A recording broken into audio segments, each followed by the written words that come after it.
Hey church, it's Pastor Jeremy. I hope your Wednesday is going well, and I hope you're worshiping well today and throughout the week. We're going to be looking at Leviticus 25 today, and we're going to be looking at how we are to leverage our property for worship, we're to leverage our property for community, and also for assimilation. And we're going to see how this was done in the Old Testament church. So with that being said, let's go ahead and jump into the explanation.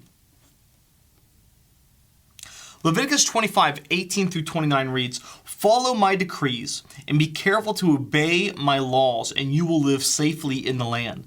Then the land will yield its fruit, and you will eat your fill and live there in safety." So we see in the very beginning, right, God is saying, listen, you're going to obey my rules, and you're going to be able to leverage. I'm going to give you things, and you're going to be able to leverage these things for my glory, right? And the first thing we're supposed to see is that our property, what we have, is to lead us to worship. And we're going to see this in Leviticus 25, 1 through 7. The Lord said to Moses at Mount Sinai, "Speak to the Israelites and say to them, when you enter the land I'm going to give you, the land itself must observe a Sabbath to the Lord.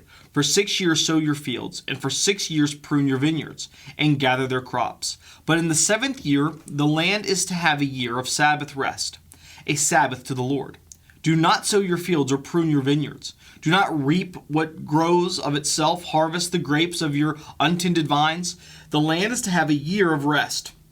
Whatever the land yields during the Sabbath year will be food for you, for yourself, your males, your female servants, and the hired worker and the temporary resident who live among you, as well as for your livestock and the wild animals in your land. Whatever the land produces may be eaten." So there's a practical side to this, right? Leaving the land uncultivated helped restore the productive qualities in the soil. But that's not the main point, right? God, who made everything out of nothing, is not overly concerned about running, the soil running out of nutrients. So what is he trying to teach, right? There's a spiritual component in everything as it pertains to the life of God's people. Now, first notice God is giving them the land, right? He says, when you enter the land I'm going to give you, the land itself must observe a Sabbath to the Lord. So God tells them not to farm on the 7th year. This year had to be a Sabbath year. God was putting his worship at the center of their lives, right? They had to trust the Lord. Imagine if God told you not to work the 7th year, right? There was no income for you. That's the equivalent here. They had to put their trust in the Lord. And you might be thinking, if you were told not to work the 7th year, you might go, well, how would I eat? How would I provide for my family? And that's exactly what they were asking. Look at Leviticus 25:20. It says, "You may ask, what will we eat in the 7th year if we do not plant or harvest our crops?" And watch what God tells them. In verses 21 through 22. "I will send you such a blessing in the 6th year that the land will yield enough for 3 years. While you plant during the 8th year, you will eat from the old crop and will continue to eat from it until the harvest of the 9th year comes in." So God promises them. He says, listen, trust me with your finances, so to speak, right? I will provide. And I compare it to finances because they lived in like a agrarian lifestyle, right? They lived off the land. This is what they sold. This is what they traded. This is what they ate off of. So this isn't just a tithe they were to give for that year. They were to rest and give everything, this complete trust to the Lord that 7th year. And remember, the promise of God, and they were to trust in his word, that he would provide for them in plenty. Right? He says, listen, I'll give you enough for 3 years, that 6th year. So I need you to trust me. I like what Alan Mosley points out in his Levitical commentary, that God is giving them these commandments before they enter into the land. He's doing this because there's so many people, these tribes, who end up worshiping the creation rather than the creator. And they needed to be reminded, listen, I am the Lord over all the harvest. Everything that grows, it's because I give it the growth. Everything that comes to life is because I give it life. And so they needed to remember that. It's not these false idols or these false gods that are bringing this about. It is God himself, right? He is the one who's Lord over all. And so we see something also called Jubilee. Now, Jubilee was this event that happened every 50th year. And on the 50th year, they were also not to work. So they weren't to work on the year of Jubilee.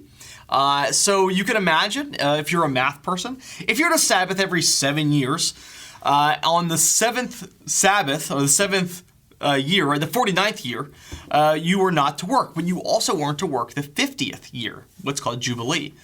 So that would mean 2 years not working, right? You'd have to trust in the Lord. This is what Scripture says in verse 11 and 12. The 50th year shall be a jubilee for you. Do not sow and do not reap what grows of itself or harvest the unintended vines. For it is a jubilee and it is to be holy for you. Eat only what is taken directly from the fields. So Jubilee here, this holy year that they were to celebrate. There's so much that is involved in this year, but one of them, right, they were not allowed to sow the lands, right? They could not harvest anything.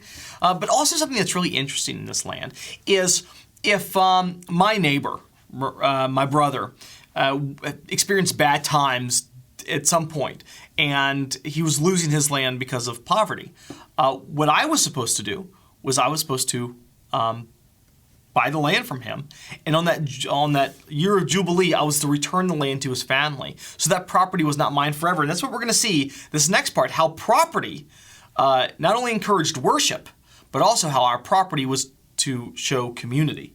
So the property was there as a means to support and care for each other.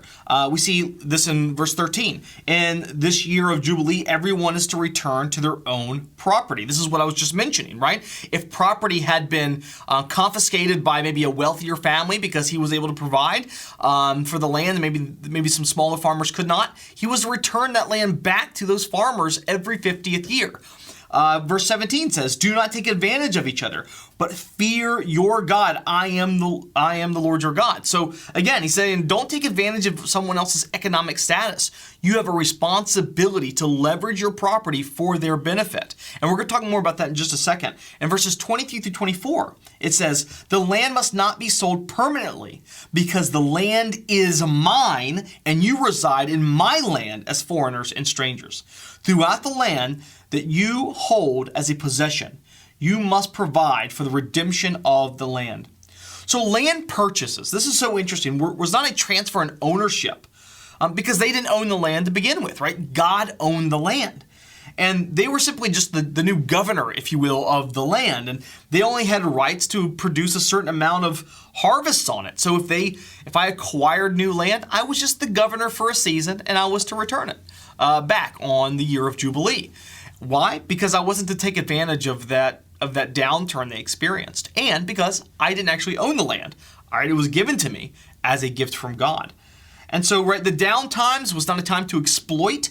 Rather, it was, I'm going to take over your land because you need someone to work it. You need someone who can afford to do so. And so they were to provide work to those who were in need. They were to help those who were in need. The idea was, I'm going to provide work for you, and in the end, you're going to get your land back. I will give it back to you. Why? Because it's God's. So if I were the one who received the land, I did benefit, but also I had a responsibility to care for the land I received for that small season, right? And because it was not really mine, it really belonged to God. I had to take care of the land. I had to take care of the individuals who previously owned the land and plan to give it back, so that out of worship for my Lord and out of the good for the community, for my brother. Because guess what? We are our brother's keepers, right? Jubilee was about redemption. It was about the redemption of the land. It was also about redemption of individuals who were under some sort of servitude because they had an economic downturn and now had to serve their master, so to speak.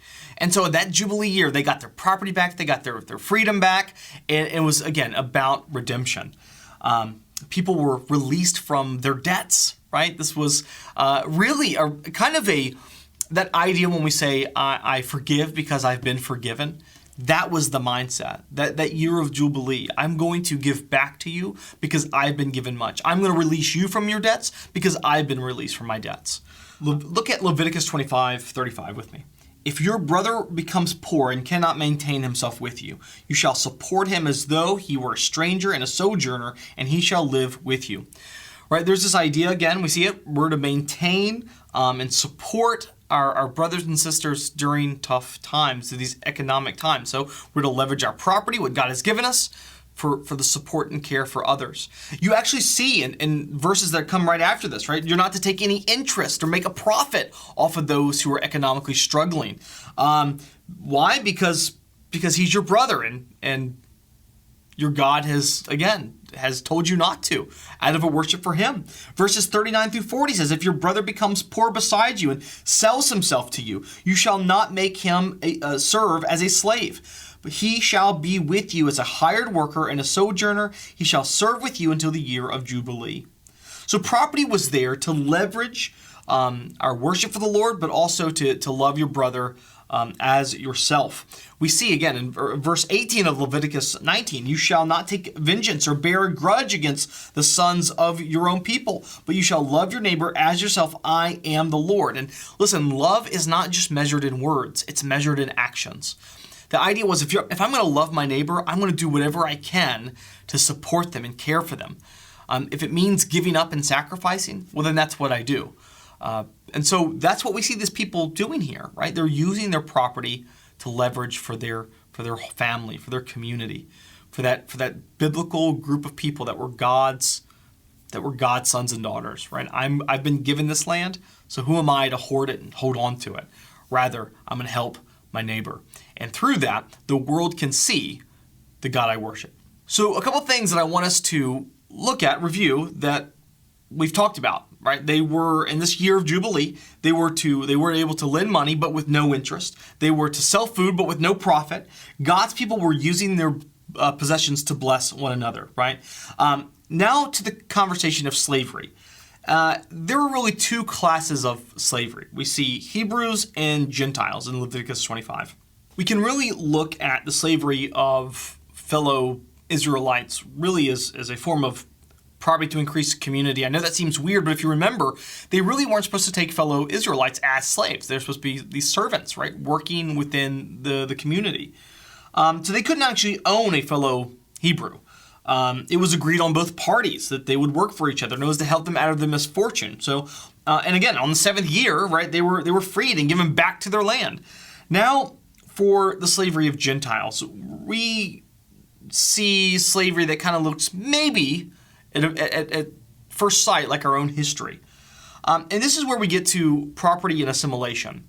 Leviticus 25, 44 through 46. As for your male and female slaves, whom you may have, you may buy male and female slaves from among the nations that are around you.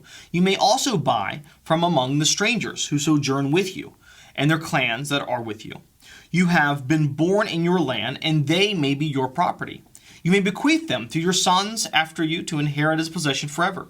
You may make slaves of them, but over your brothers, the people of Israel, you shall not rule one another ruthlessly.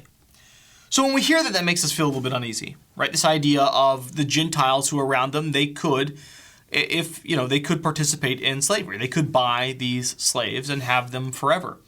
And I think the reason why is because when we think of slavery, we think of the American form of slavery. And American slavery is so incredibly unique to history.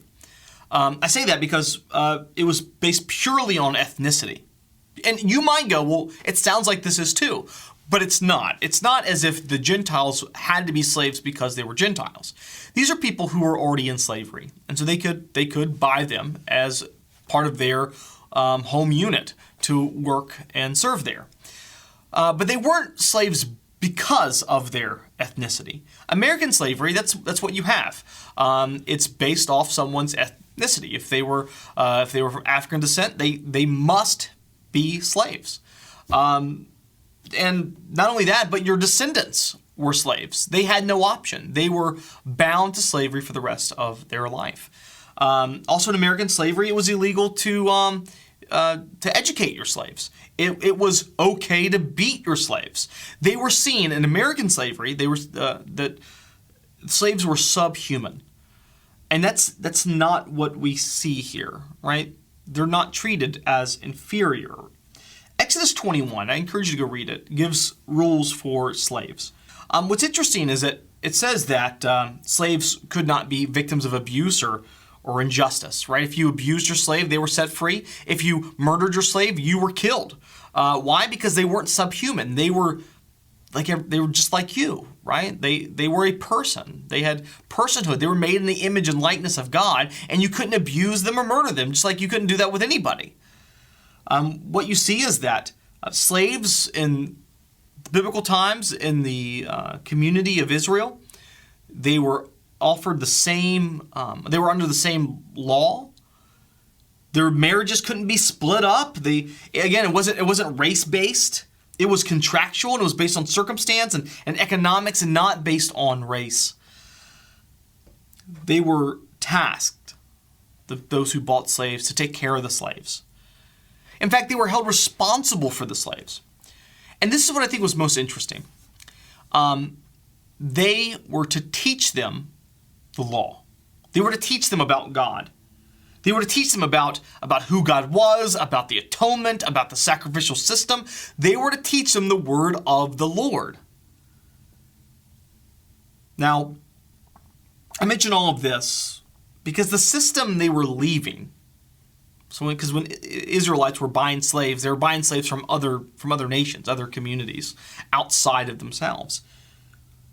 And so I mention this because the slaves, where they were coming from, was truly a place of being dehumanized, right? In these foreign camps, these Gentile slaves, they were sexualized, they were beaten, and they were seen as subhuman. Go study other cultures and you can see that.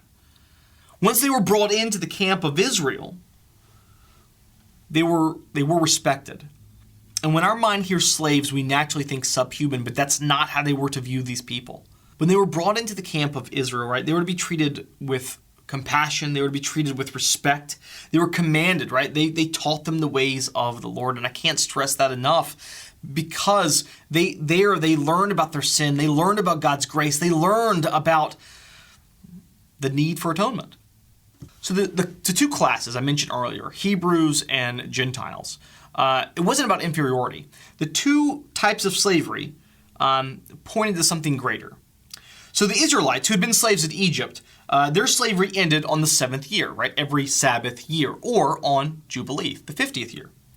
So it pointed to their story. It reminded them that they were once slaves in Egypt, right? They were slaves who've been redeemed, who've been let go. And on that Sabbath year, on that Jubilee year, they were reminded of their redemption, where they were freed from their bondage. But when it comes to the Gentiles, this slavery was more permanent. This was a reminder how a stranger can be forever linked to God's family. These were people who were once foreign, who were now near and permanently there amongst God's people, whose sins are being recognized and atoned for. We actually hear this language from Paul in Romans 6:17-18.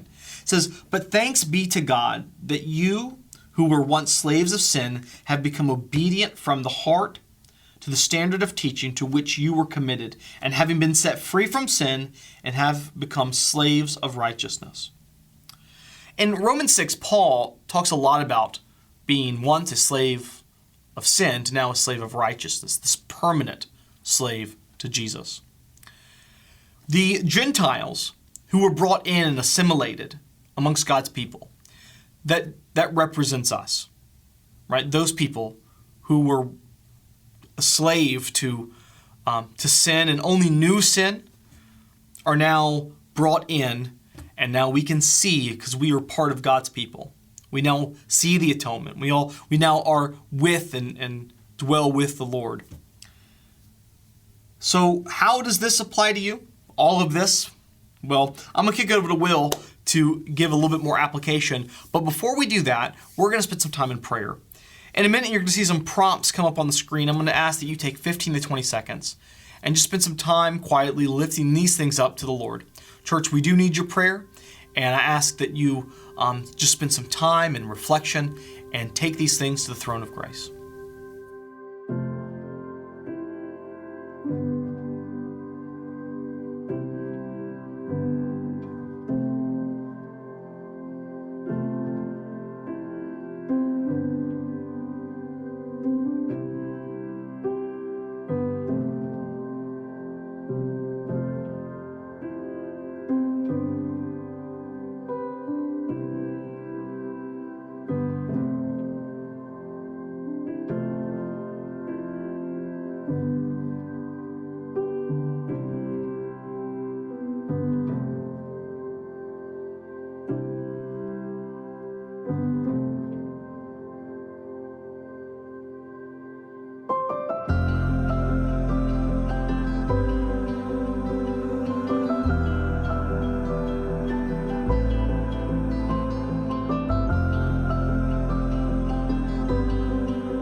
Good evening, church. Thanks for tuning in for our Wednesday sermon. Pastor Jeremy, thank you for the explanation of that text. I want to jump into the application of Leviticus chapter 25. If you were a kid like me watching TV, you remember a cartoon called Captain Planet. And Captain Planet's job was to reduce and eliminate pollution on Earth. He was taking care of the planet, and his tagline was "The power is yours." And so all the Planeteers would come together, and they had these rings, of different elements, and they'd put them together. And when they came together, it would form Captain Planet, and he would come, and they would go and kind of get the bad guys who were dumping toxic green ooze into the rivers, and they'd take care of them.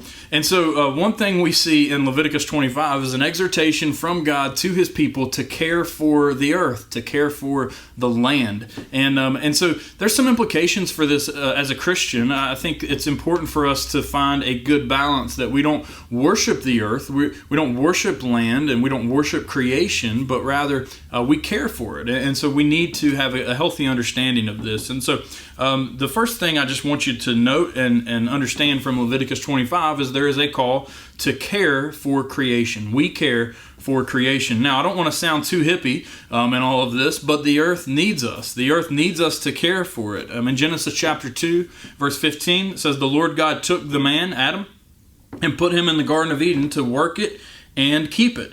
And so because of sin, creation is unraveling. And even before sin, God's plan was to have humans care for His creation. You see Adam working and having a job to do in the Garden of Eden. And because of the fall, because of sin, that now our creation, the earth itself, has fallen and cursed. And we have a description of this in Romans chapter 8 that says, "For creation was subjected to futility, not willingly, but because of Him who subjected it, in hope that the creation itself will be set free from its bondage to corruption and obtain the freedom of the glory of the children of God. For we know that the whole creation has been groaning together in the pains of childbirth until now." And so what we see is that there's the description of earth groaning with these pains of the curse of sin. And God is redeeming everything, but He's called us to tend to it. And so first, I want to go through just several things that we ought to care for that are God's creation. Number one is the environment itself, and that includes animals as well, that we are to give proper care to our world and our animals. Now, in Leviticus 25, there's an exhortation that the people were to give creation its own Sabbath. They were to tend the field and reap a harvest for 6 years, and then in the seventh year, they were supposed to not sow, not reap, not have a harvest, none of those things. And for a culture that was predicated on agriculture, this was an incredible leap of faith. It was an incredibly difficult thing for them to do. You could look at quarantine and see how hard this could be. My wife will buy like a whole bunch of groceries and be like, "Okay, family, we're set for the month." And then like 3 days later, I've figured out a way to eat everything in our house, and we need to do another click list to go get groceries, right? That it's hard for us to kind of store up. And what God tells them is that He's going to bless them and give them 3 times as much in Leviticus 25, so that they can carry that over into the Sabbath year. And even every 50th year was a Jubilee. So on the 50th year, 49 and 50, they would have 2 years where they didn't reap a harvest. So this was an incredible leap of faith for them to not do this. And then historically, they may have observed this some and honored this Sabbath, but we know through Old Testament narrative and history that many years that went by where they were supposed to not reap a harvest, they evidently did it anyways. And as a result of breaking that covenant, that God brought them into exile, allowed them to be taken out of the land.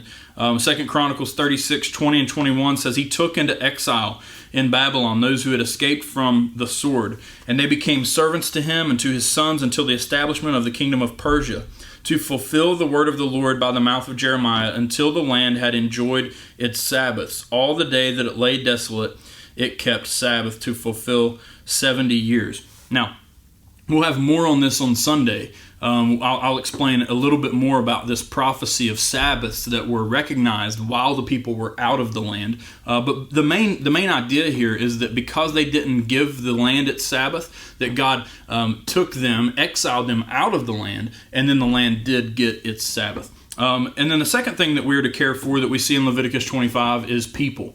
That Leviticus 25 shows us that God's way of doing things exhibited a care for those who are lowest in society, the people that were ignored and abused in other cultures, like the poor and the servants and the slaves, that they were actually cared for and protected under God's Levitical law. And then Jesus, of course, expounds on this and raises the bar on this as he comes and he fulfills the law, and then he teaches us that we are to also care and love the least of these, he calls them. In Matthew 25, he says, "Then the righteous will answer him, saying, Lord, when did we see you hungry or feed you, or thirsty and give you drink? And when did we see you a stranger and welcome you, or naked and clothe you? And when did we see you sick and in prison and visit you?" And the king will answer them, "Truly I say to you, as you did it to one of the least of these, my brothers, you did it to me."